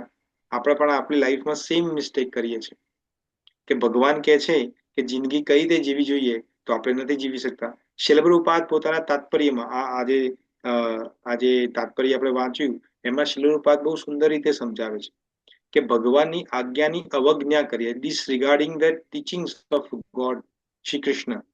એ બહુ સ્પષ્ટ કહે છે કે અનાસક્ત થઈને પોતાનું કર્તવ્ય કર્મ કરવું જોઈએ, અને જે પણ કર્મ કરો એ મને ઓફર કરો. પણ લોકો લોકો કે છે કે હવે આ જેમ કે એક ડોક્ટર હોય, રાઈટ? તો ડોક્ટર હોય તો તમે કેટલા વર્ષો ભણ્યા હોય ત્યારે તમે ડોક્ટર બનો, રાઈટ? કેટલા બધું ભણવું પડે, કેટલું બધું ડોનેશન આપવું પડે. આજકાલના જમાનામાં ડોક્ટર બનવું ઈઝી નથી, કેટલું બધું પૈસા ખર્ચ થાય એની પાછળ. તો ડોક્ટર તમે બનો અને ડોક્ટર જયારે તમે બનો પછી તમે તમારે ત્યાં દર્દી આવે પેશન્ટ, તો તમને ખબર છે કે આને એક ગોળી હું આપીશ, રાઈટ? આને હું એક ટ્રીટમેન્ટ આપીશ, ગોળી આપીશ તો ઠીક થઈ જશે. પણ ડોક્ટર શું કરે? કારણ કે હવે એને પોતાનું ક્લિનિક ખોલ્યું છે તો પૈસા એને રિકવર કરવા હોય તો એ જે દર્દી આવ્યો છે એને ખોટા ખોટા ટેસ્ટ બતાવે. ભાઈ બ્લડ ટેસ્ટ કરી આવો, યુરિન ટેસ્ટ કરી આવો, આ ટેસ્ટ કરો, પેલું ટેસ્ટ કરો. કે ટેસ્ટ કરો તો પૈસા મળે નહીં ને, તો ખોટા ખોટા ટેસ્ટો કરાવે. અને અમુક જગ્યાએ તો કેવું થાય છે કે દર્દીને વારંવાર દર અઠવાડિયે 2 અઠવાડિયે પછી બોલાવે કે ભાઈ તમે ફોલોઅપ માટે આવજો. જેટલી વખત આવે એટલે આપણે મને યાદ છે ઇન્ડિયામાં જ્યારે અમે દવાખાના જતા હતા ત્યારે લખ્યું હોય, બોર્ડ લખ્યું હતું. એ વખત મને ખબર નથી પડતી, બોર્ડમાં લખ્યું હોય નવો કેસ અને જૂનો કેસ. તો જૂનો કેસના કશુંક 100 રૂપિયા હોય અને નવા કેસના 200 રૂપિયા હોય. તો મને ઓલવેઝ એવું થતું કે આપણે ડોક્ટરને જઈને એવું કે મારો જૂનો કેસ છે તો એને કઈ રીતે ખબર પડે? મને એવું એ વખતે મારું બુદ્ધિ એવી ચાલતી નહીં. પણ હવે એક વખત ખબર ના પડી કે જૂનો કેસ કહીએ તો ડોક્ટર એવું જ કહેશે કે આપણે મને લોકો કાકા હતા મારા જેવા દોઢાયા, હું પણ દોઢાયો છું, કાકા દોઢાયા હતા. તો કાકા એવું બોર્ડ વાંચ્યું, જૂનો કેસના 50 રૂપિયા, નવા કેસના 200 રૂપિયા. તો કાકા કહે છે કે નવા કેસના 200 ને જૂનાના 50, તો આપણે જૂનો જ કહીએ. ડોક્ટર જોડે ગયા, ડોક્ટર કે આવો ટીંગ ટીંગ કરે ને, નેક્સ્ટ બોલાય કાકાને. તો કાકા આયા તો કાકાને પૂછ્યું, હા કાકા નવો કેસ કે જૂનો કેસ? એટલે કાકા કે જૂનો કેસ. અચ્છા જૂનો કેસ, લાવો 50 રૂપિયા. તો કાકા 50 રૂપિયા કાઢીને આપે છે પોતાના પોકેટ. પછી કાકા કે હવે કોઈ દવા બવા લખી આપો, કે જે દવા તમને લખી હતી ને એ ચાલુ રાખો. પૂરી ગઈ વખતે ગયા અઠવાડિયામાં દવા લખી ને એ ચાલુ રાખો. બહુ ડાયો છે તો જૂનો કેસ વાળો. આવું થાય ભગવાન માનીએ ને તો આવું થાય, જૂનો કેસ ને નવો કેસ થઈ જાય આપણો. આ સમજમાં આવે છે? નથી આવતું?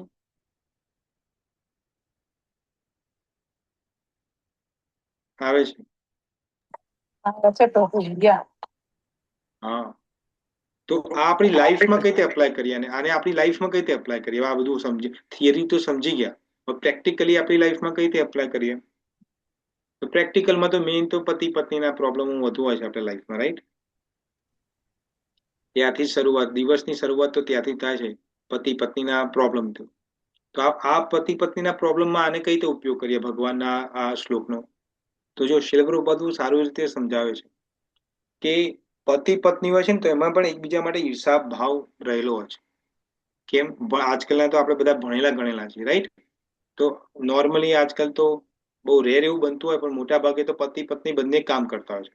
કદાચ પતિ બિઝનેસ કરતો તો પત્ની ક્યાંક આઈટીમાં જોબ કરતી હોય કે બેંકમાં જોબ કરતી, ગમે ત્યાં જોબ કરતી હોય, નોર્મલી એવું બનતું હોય, રાઈટ? તો શું થાય અમુક વખતે આજકાલના પતિ પત્નીમાં કોમ્પિટિશન શું ચાલે? તારા કરતા હું વધુ સફળ છું. એટલે પતિનો બિઝનેસ બરોબર ચાલતો ના હોય, પત્ની સારા એવા આઈટીમાં સારા એવા પૈસા કમાતી હોય, રાઈટ? એટલે અહીંયા કોમ્પિટિશન ચાલુ થાય, એકબીજાથી ઈર્ષા થાય, ઈગોનો ક્લેશિસ થાય, રાઈટ? તો હું તારાથી વધુ પૈસા કમાઉં છું, મારો હું ઘરના નિર્ણય હું મારે જ લેવા જોઈએ કારણ કે હું વધુ પૈસા લાવું છું. તો આના કારણે શું થાય? આપણા સંબંધો બગડે, નોર્મલ છે, રાઈટ? પણ શિલપ્રભુપાદ આ ગીતાના શ્લોકમાં શું સમજાવે છે? જો શિલપ્રભુપાદ માનીએ તો કે પ્રભુપાદ એવું સમજાય કે ઈર્ષા એ પતનનું મૂળ કારણ છે. આપણું જે પતન જે થાય છે એનું મૂળ કારણ શું છે? ઈર્ષા. તો આ શ્લોક પ્રમાણે જે દંપતી હોય, જે પતિ પત્ની હોય, એને એવું વિચારવું જોઈએ કે આપણે બંને, ભગવાને આપણને પતિ પત્ની બનાવ્યા છે, રાઈટ, આ જન્મમાં, તો ઈર્ષા કરવાની જગ્યાએ પરસ્પર એકબીજાનો આદર કરો. અમુક વખતે બહુ બહુ બહુ થતું હોય છે, મેં જોયેલા છે કેસો, જ્યાં પતિ બિચારો ઓછું કમાતો કે ના કમાતો હોય, અને પત્ની કમાતી હોય તો બિચારાને ટોન્ટ મારી મારીને મારી નાખે. આખો દિવસ ઘરની અંદર ઢોરની જેમ બેસી રહ્યા છો, ઓછું કમાવો છો, આટલું જ કમાવો છો, રાઈટ. આ બધું મેં જોયેલું છે, સાંભળેલું છે. હવે આપણે આ સમાજમાં રહીએ છીએ તો we can see all this, right. તો આના કારણે શું થાય, તમારો સંબંધ મજબૂત થવાના કારણે શું થાય, આ જે તમારો સંબંધ છે એ તૂટી જવાના આરે આવે, ને અમુક વાર તો ડિવોર્સ પણ થઈ જાય છે. તો શિલપ્રભુપાદ સમજાવે છે કે જો તમે ભગવાન કૃષ્ણને સેન્ટરમાં રાખીને, કેન્દ્રમાં રાખીને તમારું લગ્ન જીવન જીવો, કે તારું સુખ ને મારું સુખની જગ્યાએ ભગવાન કૃષ્ણનું સુખ સમા છે. જો પતિ પત્ની બંને એવું વિચારે તો આપણો સંબંધ કેવો રહે, સરળ રીતે આગળ ચાલે, રાઈટ. ઘર એક મંદિર બની જાય. પણ આપણે તો એવું છે, you scratch my back and I scratch your back. ભાઈ કોક વધુ સ્ક્રેચ કરશે, કોક ના સ્ક્રેચ કરીએ તો પ્રોબ્લેમ થઈ જાય. રાઈટ, સમજમાં આવે છે. તો પોતાનો સ્વાર્થ પહેલા મૂકવાની જગ્યાએ આપણે કેમ, માતા પિતા, જો તમે માતા પિતા હશો, મોટા ભાગના અહીંયા જે ઉંમરના આપણે બધા છીએ, તો માતા પિતા હશો જ તમે. તો તમે જયારે પતિ પત્ની ની અંદર પ્રોબ્લેમ થાય ને, ત્યારે વચ્ચેના જે છોકરાઓને હોય ને, તમારે નાનું છોકરું હોય કે જે હોય, તો મોટા છોકરાઓ તમારા પેલા એને ડિફ્યુઝ કરાવે તમારા ઝઘડાને. પણ નાનું છોકરું હોય ને, તો જે મમ્મીઓ બધી બનેલી હોય શું કે, આ તો હું આ ટપુડાના કારણે સાથે બેઠી છું, ક્યારની છોડીને જતી રહ્યો તમને, થાય ને, આ બધું બોલે ને. તો તમે છોકરાઓના કારણે તમે પોતાના જે ઈગો ક્લેશ છે, પોતાના બીજા પ્રોબ્લેમ છે, ભૂલી જાઓ છો. તો જો છોકરાઓના કારણે તમે આ ભૂલી જવા તૈયાર છો, તો તમે ભગવાનને વચ્ચે સેન્ટરમાં રાખીને કેમ ભૂલી નથી જઈ શકતા? પોતાના અહંકારનો જે ટકરાવ થાય છે એ કેમ નથી ભૂલી શકતા? ભૂલી જવાય, ભૂલી શકાય? Is it possible? High possible, possible છે. પણ આપણને પ્રોબ્લેમ શું છે, આપણને એ જે સંબંધ, જે પતિ પત્ની છે, એમાં આસક્તિ વધુ છે, કંટ્રોલિંગ પાવર જોઈએ છે, કે ભાઈ હું એનો પતિ છું તો હું કહું એમ જ થવું જોઈએ. કે પત્નીને એવું થાય, હું એની પત્ની છું, મારા પરમિશન વગર કોઈના જોડે વાત કરવું ના જોઈએ. તો કંટ્રોલિંગ, જયારે આપણે બીજાને કંટ્રોલ કરવાનો પ્રયત્ન કરીએ છીએ, ત્યારે ઘરમાં ઝઘડાનું વાતાવરણ ઉત્પન્ન થાય છે, અને એ ઘર મંદિર રહેતું નથી. તો એ ઘરમાં જો તમે જ નથી રહેવા માંગતા, તો ભગવાન કઈ રીતે રહે ત્યાં ઘરમાં? રહી શકે? ના રહી શકે.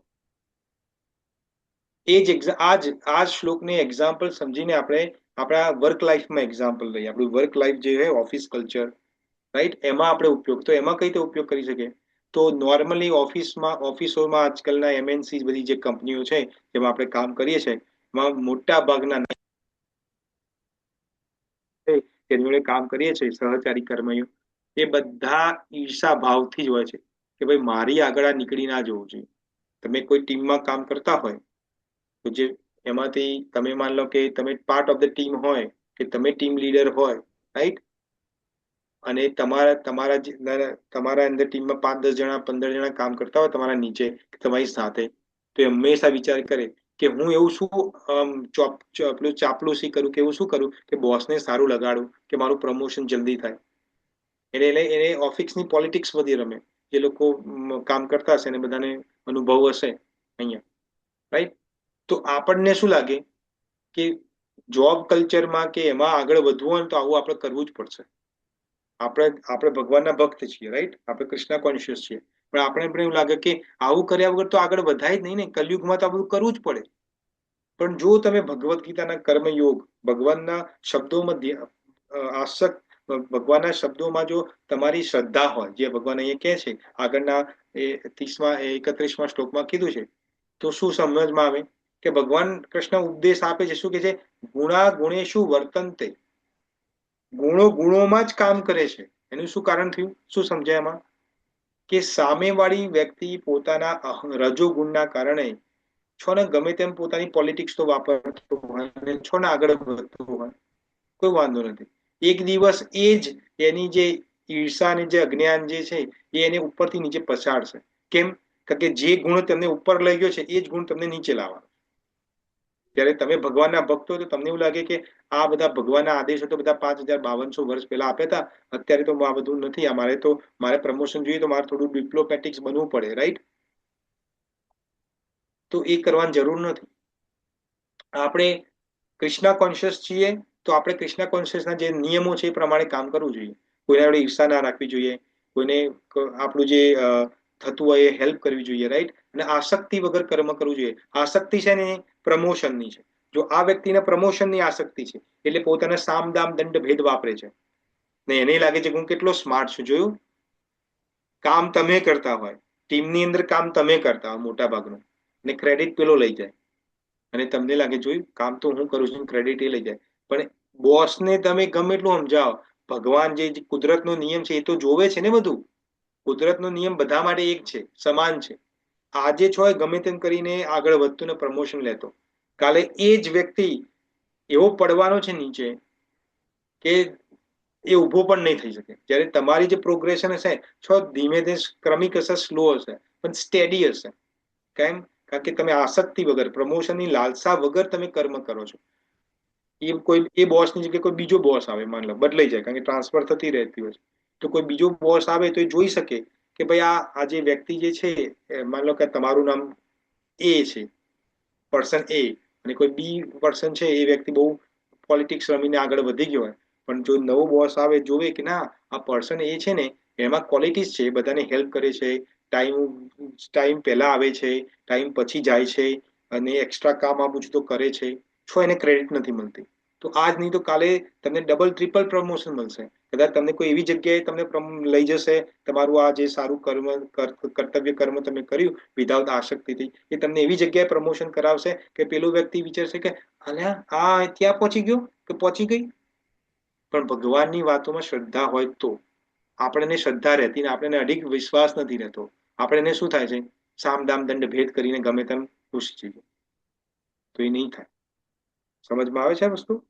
આ શ્લોક કઈ રીતે કેટલા દરેક શ્લોક જે અહીંયાના ભગવાન કૃષ્ણ જે ભગવદ્ ગીતામાં આપણને કીધું છે ને એ દરેક શ્લોક આપણે આપણી લાઈફમાં અપ્લાય કરી શકીએ છીએ. એટલા આ તો તમને એટલું ડિટેલમાં સમજાઈ શકું છું હું આ બધા શ્લોકો કે એક એક સિચ્યુએશન, તમારા લાઈફની એક એક સિચ્યુએશન આ ભગવદ્ ગીતાના શ્લોકથી આપણે રિમૂવ કરી શકીએ છીએ. આપણા લાઈફની અંદર જેટલા પ્રોબ્લેમ્સ આવે છે બધા જ કરી શકીએ છીએ. પણ આપણને ભગવાનના વાતો પર શ્રદ્ધા નથી રહી. એટલા માટે અહીંયા ભગવાન કહે છે અભ્યસુયંત, અભ્યસુયંત. પછી નાનું તિષ્ઠંતી મેં મત્તમ સર્વ જ્ઞાન વિમૂઢા નષ્ટ ચેતસ. જો રાવણ હતો તો રાવણને 4 વેદ આવડતા હતા, 6 શાસ્ત્ર આવડતા હતા, મોટો પંડિત હતો, એને જ્યોતિષનું શાસ્ત્રનું નોલેજ હતું, બધા દેવી દેવતાના કબજામાં હતા. પણ પ્રોબ્લેમ શું હતો એનો? પ્રોબ્લેમ એ હતો કે એનો અહંકાર અને એની આસક્તિના કારણે માતા સીતાનું હરણ કરી ચૂક્યો છે. બધા જ એને સમજાવતા હતા, એના નાના મલ્યવાન ને બધા સસરા બતરા બધા સમજાવતા કે ભાઈ આ ખોટું કરે છે. મંદોદરી પણ સમજાવતી હતી પત્ની કે આ ખોટું છે, સીતાને પાછી આપી દો તમે. પણ પોતાના અહંકારથી એ નીચે આવ્યો નહીં અને અલ્ટિમેટલી શું થયું? નષ્ટ થઈ ગયો ને.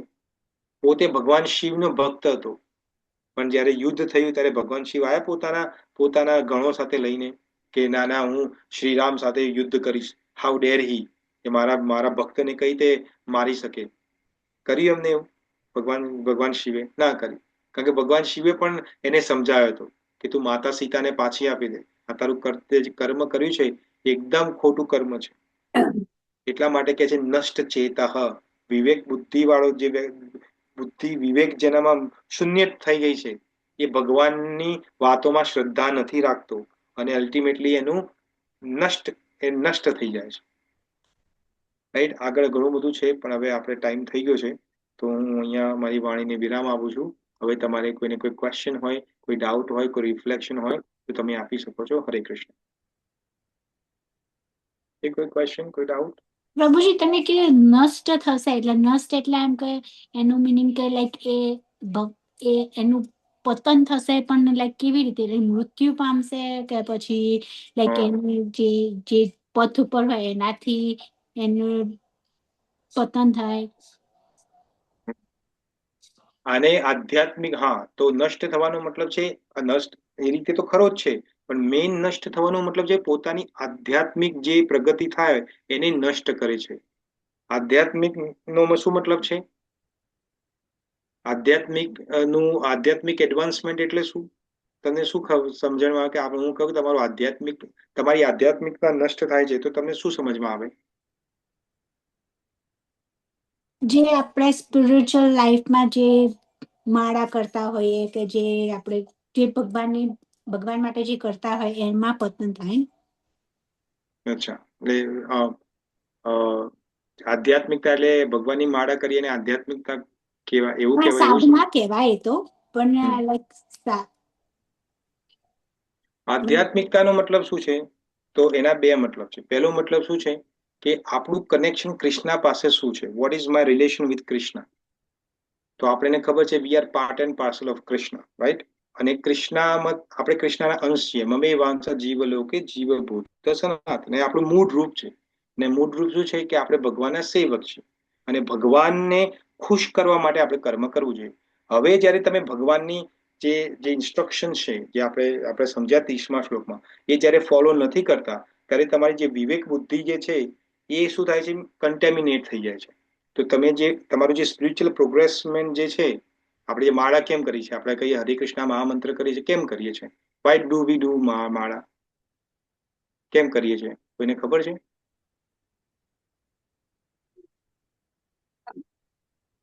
માળા કેમ કરીએ છીએ આપણે?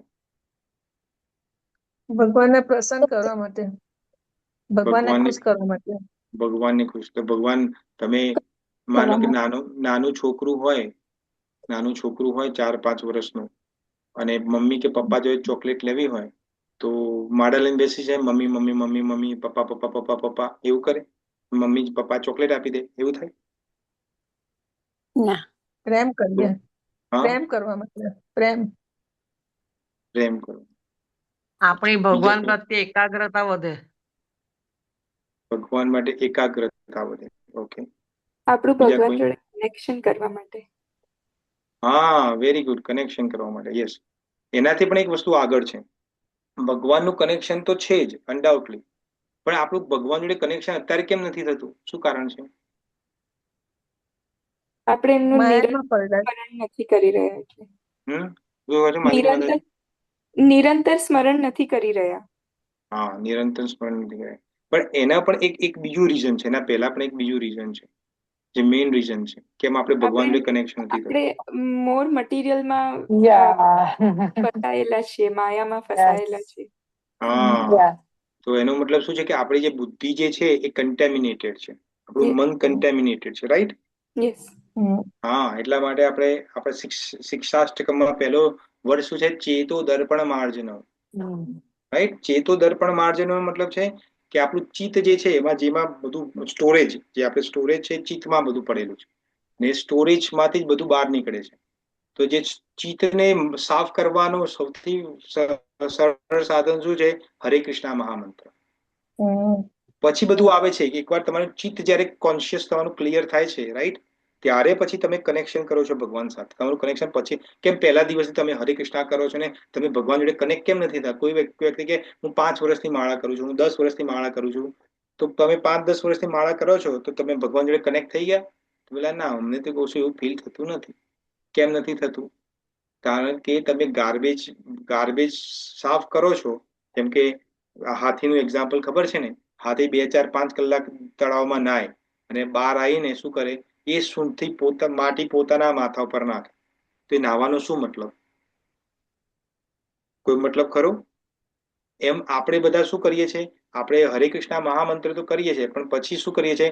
ભગવાન, જેમ આ ભગવાન કે છે ને કે આપણી નષ્ટ થઈ જાય છે તો વિવેક બુદ્ધિ નષ્ટ થાય છે, કારણ કે ભગવાનની વાતોમાં આપણને વિશ્વાસ નથી કે આસક્તિ વગર કર્મ કરવું જોઈએ. તો શું થાય છે? જેવું જ માળા બાજુમાં મૂકી, હવે આપણે કર્મ કરવાનું ચાલુ કર્યું. જે પણ કર્મ કરતા હોય તમે, તો એમાં આપણી આસક્તિ રહેલી છે. હું તો મારા છોકરા માટે કરું, મારા પતિ માટે કરું છું, હું મારા માટે કરું છું, મારા ઇન્દ્રિયો માટે. મને ભૂખ લાગી છે એટલે ખાવાનું બનાવું છું, મને ટીવી જોવી, સાસ બહુની સિરિયલ જોવી છે, આંખોને મજા આવે છે, કાનોને મજા આવે છે. તો આ તમે કેવા કર્મ કર્યા? ચેતસઃ, આસક્તિ વાળા કર્મ કર્યા. સજ્જંતે, આસક્તિ વાળા કર્મ. તો એ તમારી જે બુદ્ધિ જે છે એ નષ્ટ થાય છે, વિવેક બુદ્ધિ.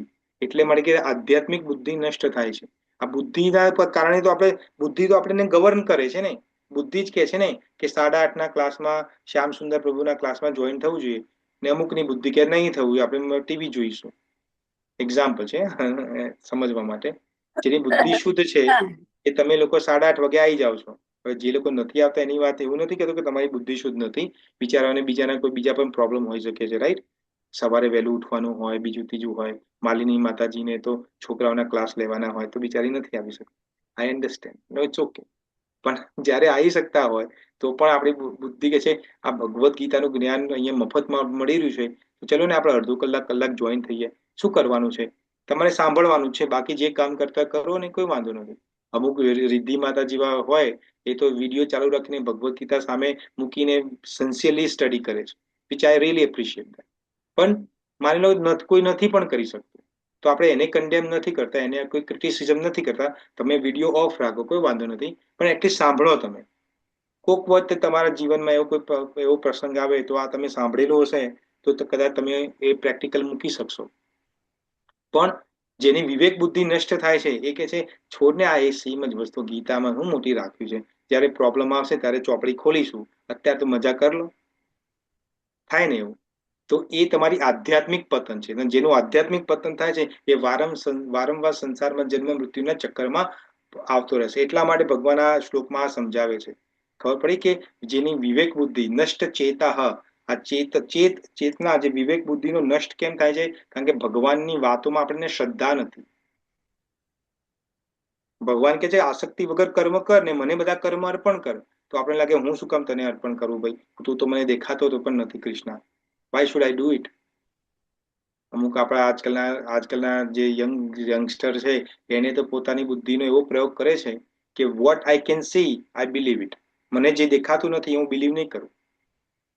તો અમને જ્યારે અમે પ્રીચિંગમાં જઈએ તો આ બધા યંગસ્ટરોનું પ્રીચિંગ કરીએ ને તો અમને આ ક્વેશ્ચન વારંવાર થાય, પ્રભુજી you say there is a God but we don't believe it. તમે કે કેમ, વોટ હેપન? એટલે કે we don't see God, how can I believe it? તો અમારા નોર્મલ આન્સર શું હોય? મારો નોર્મલ આન્સર શું હોય? અચ્છા, okay, can you see your intellect? બુદ્ધિ જોઈ શકે છે તું? No, I can not see that. એનો મતલબ તારા બુદ્ધિ નથી, તું બુદ્ધિમાન નથી, મૂર્ખ છે રે. હાઉ ડેર યુ પ્રભુજી, how can you say that? કેમ? તારી બુદ્ધિને તો જોઈ શકતો નથી, તો તારામાં બુદ્ધિ નથી, રાઈટ? તો can I can experience it. Oh yes, you experience it. Okay, very good. Very good. Okay. What about the sun? Can you experience the sun? સૂર્યને તું એક્સપિરિયન્સ કરી શકે છે? Yes, I can do that. Who created the sun? Well, Big Bang theory. બિચારાને કશું ના આવડે, big bang theory આવે તો પૂછીએ ને, પણ who caused the Big Bang theory? આ બ્લાસ્ટ જેવો થયો big bang, who caused it? Automatic. તને એવું લાગે ઘરમાં તું ઊંઘ્યો અને રાતે બ્લાસ્ટ થાય ને પછી સવારે ઉઠે તો બધા ગ્રહો તારા ઘરમાં ગોળ ગોળ ફરતા થઈ જાય, એવું થાય? આવું બધું કહીએ ને એટલે ખબર પડે. પછી કારણ કે ભાઈ એમની ભાષામાં જવાબ આપવો પડે. પછી જયારે આ બધા જવાબો આપીએ ત્યારે ખબર પડે, ઓ yes, there is some power. તો મેં કહ્યું, what is that power called? That is called Krishna. That is called power God. પછી આ બધું સમજાય ત્યારે ખબર પડે, ઓ અચ્છા. કારણ કે એની મમ્મી કેમ બેટા જા તો દીવો કરી આવ્યો તો, એ મમ્મી યાર હોગ વોશ. આ બધું જૂની વાતો કરે, દીવો કરવાનો, આ કરવાનું, તે કરવાનું, ભગવાનને ભોગ ધરાવવાનો, ટીન વગાડવાની. આ બધું શું છે? આ બધું પહેલા કરતા હતા બરોબર છે, અત્યારે શું છે? પણ મમ્મી બિચારીને ખબર ના હોય એના પાછળનું કારણ. એની મમ્મીએ શીખવાડ્યું હોય એને, એની મમ્મી એના મમ્મીએ શીખવાડ્યું હોય. કદી મમ્મી પ્રશ્ન પૂછો નહીં તો મમ્મી આરતી કેમ કરવાની, મમ્મી ભોગ કેમ ધરાવવાનો, આ ઘંટડી જ કેમ વગાડવાની, આ જે અગરબત્તી કરીએ એ કેમ કરવાની? એટલે પેલો આજકાલના છોકરાઓને બુદ્ધિ વધુ હોય, કલયુગના છે ને જીવો, તો પૂછે મમ્મીને, મમ્મી બિચારીને ખબર ના હોય એટલે મમ્મીને પછી ક્રેડિટ આપવાનું, ક્રોસ મારે. જે પણ વસ્તુ મમ્મી કે ને કે તું તો જૂનવાણી છે એમ કઈ ક્રોસ કરે. એટલા માટે ભગવદ્ ગીતાના તમે આ બધા જે ભગવદ્ ગીતાના ક્લાસ જોઈન કરો તો આમાં તમને ખબર પડશે કે આરતી કેમ કરવાની. તો કે ભગવદ્ ગીતા, પ્રભુજી તમે તો સમજાવ્યું આરતી કેમ કરવાની, તો તમે પ્રશ્ન કદી પૂછો જ નથી પ્રભુજી, તો પ્રભુજી ક્યાંથી સમજાવે? પણ જોઈન્ટ તમે ક્લાસ કરો તો પ્રશ્ન પૂછશો ને, તમે જોઈન્ટ જ નહીં કરો તો કઈ રીતે પૂછશો પ્રભુજીને પ્રશ્ન? તો આવું છે એટલે આજકાલના મમ્મી પપ્પાના છોકરાઓ મમ્મી પપ્પાને કેમ નથી સાંભળતા, એનું મેઇન કારણ આ છે, કારણ કે અંદર અંદર છોકરાઓને એવું લાગે મારા મમ્મીને કે મારા પપ્પાને કશું આવડતું જ નથી. કારણ કે બિચારાઓ સાયન્ટિફિક એ જે સમજે છે, જે બુદ્ધિ એમની એ પ્રમાણે તમે સમજાઈ નથી શકતા એને, કારણ કે આપણને જ નથી ખબર તો શું સમજાવીએ આપણે એને. એ બસ અમે તો નાના હતા ને ત્યારે અમે આવું પ્રશ્ન પૂછે ને અમારા મમ્મી પપ્પાને તો કે કર નહીં તો લાફો મારીશ. અમારે તો એવું હતું. હવે અત્યારે તો એવું ના થાય, કર નહીં તો લાફો મારીશ, એવું તો થાય નહીં. ફરીથી તો ચોકડી થાય છે, એટલે એવું તો થાય નહીં, લાફો મારીશ. એટલે એને પ્રેમથી સમજાવો, પણ કઈ રીતે સમજાવો? તમે જોઈન કરશો, એવું નથી કે મારો જ ક્લાસ જોઈન કરો પાછા, તમને લાગે મારી વાત કરું. કોઈ પણ જગ્યાએ, કોઈ પણ જ્યાં પણ પ્રીચિંગ થતા હોય, તમને જ્યાં પણ લાગતું હોય યોગ્ય, તમે જ્યાં કનેક્ટ કરી શકતા હોય, રાઈટ, ત્યાં કનેક્ટ થાઓ અને સાંભળો અને પ્રશ્ન પૂછો. તો તમે પ્રશ્ન પૂછશો તો કાલ ઉઠીને તમારા છોકરાઓ પૂછે કે મમ્મી આ ભગવદ્ ગીતા વાંચવાથી શું થાય? તો મમ્મીને ખબર આમાં અપ્પા ડબ્બા જબ્બા એવું થાય બિચારીને. પણ મમ્મીને ભગવદ્ ગીતા સાંભળતી હોય તો ખબર પડે કે ભગવાન કોને કહેવાય, ભગવદ્ ગીતામાંથી શું શીખવાનું છે, 5 તત્વ ભગવાન શીખવાડે છે, કર્મ શું છે, રાઈટ, કર્મ શું છે, પરમાત્મા કે ઈશ્વર કોણ છે, આત્મા શું છે, સમય શું છે, આ પ્રકૃતિ શું છે, આ 5 વિષયોનું જ્ઞાન આપે છે ગીતા. આ શું છે બધું સમજણમાં આવે. પણ આપણે તો જોઈન નથી કરતા, આપણે ટાઈમ નથી ને, પાછો કલયુગ માણસનો ટાઈમ ક્યાં છે એટલા માટે. ઓકે ઓકે, એની અધર ક્વેશ્ચન? બીજું કોઈ ક્વેશ્ચન છે કોઈને?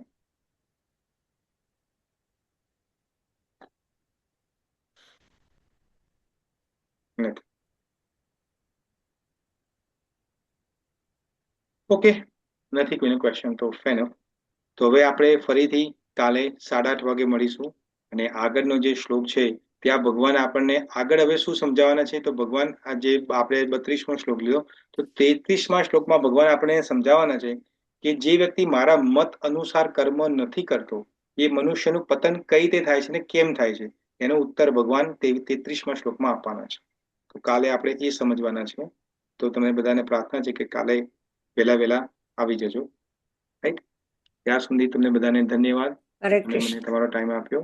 વાંછકલ્પતરુભ્યશ્ચ કૃપા સિંધુભ્ય એવ ચ પતિતનાં પાવનેભ્યો વૈષ્ણવેભ્યો નમો નમઃ. જગદગુરુ શ્રીલ પ્રભુપાદ કી જય. Bhagavad Gita as it is કી જય. અનન્ય વૈષ્ણવવૃંદ કી જય. હરે કૃષ્ણ. હરે કૃષ્ણ. હરે દંડવત પ્રણામ કૃષ્ણ. હરે પ્રભુજી. પ્રણામ. હરે કૃષ્ણ. શ્યામ સુંદર પ્રભુ ધન્યવાદ પ્રણામ. જય હરે શ્રી કૃષ્ણ. શ્યામ સુંદર પ્રભુ ભક્તોને ધન્યવાદ 11 પ્રણામ. ફ્રાઈડે ના છે ને? શું 11 ફ્રાઈડે છે? યસ. ફ્રાઈડે છે ને? 11 શુક્રવારે. અને જેટલા પણ કોલંબસમાં રહો છો ડિવોટીઝ, His Grace ગૌરાંગ દર્શન પ્રભુ is coming to Columbus Thursday Friday. તો તમને બધાને ઇન્ફોર્મેશન ના હોય તો હું ફરીથી મોકલીશ ગ્રુપમાં. તો please do join. Is very eloquent speaker છે અને રાસ ચિંતામણીમાં અમે જઈને આવ્યા છે. Is amazing.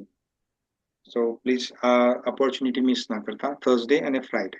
તો આપણો ક્લાસ થર્સડે નહીં હોય, which I will announce tomorrow. પણ ઓકે, થર્સડે ફ્રાઈડે કોલંબસમાં આવે છે હા પ્રભુ. કોલંબસમાં આવે છે. યસ. ઓકે હું તમને ડિટેલ્સ મોકલી દઈશ ગ્રુપમાં. ઓકે, થેન્ક યુ પ્રભુ. હરે કૃષ્ણ. હરે કૃષ્ણ. હરે કૃષ્ણ. જય હરે શ્રી કૃષ્ણ. હરે કૃષ્ણ. જય શ્રી કૃષ્ણ. હરે કૃષ્ણ. હરે હરે કૃષ્ણ પ્રભુજી. હરે કૃષ્ણ. હરે કૃષ્ણ પ્રભુજી. કૃષ્ણ પ્રભુજી. હરે કૃષ્ણ. હરે કૃષ્ણ. હરે કૃષ્ણ. હરે માતાજી. હરે કૃષ્ણ. હરે કૃષ્ણ પ્રભુજી. હરે કૃષ્ણ. હરે કૃષ્ણ. લે લે હરે કૃષ્ણ કહી દે તું. હરે કૃષ્ણ. જય જય. હરે કૃષ્ણ. આ દેવ સદી લે દેજો. હરે કૃષ્ણ. હરે કૃષ્ણ. હરે કૃષ્ણ. હરે કૃષ્ણ. દંડવત હરે પ્રણામ. કૃષ્ણ. કોટી કોટી પ્રણામ. ધન્યવાદ. હરે કૃષ્ણ. દંડવત પ્રણામ. હરે કૃષ્ણ. હરે કૃષ્ણ. હરે કૃષ્ણ. હરે કૃષ્ણ. જય જય. હરે કૃષ્ણ. હરે કૃષ્ણ. હરે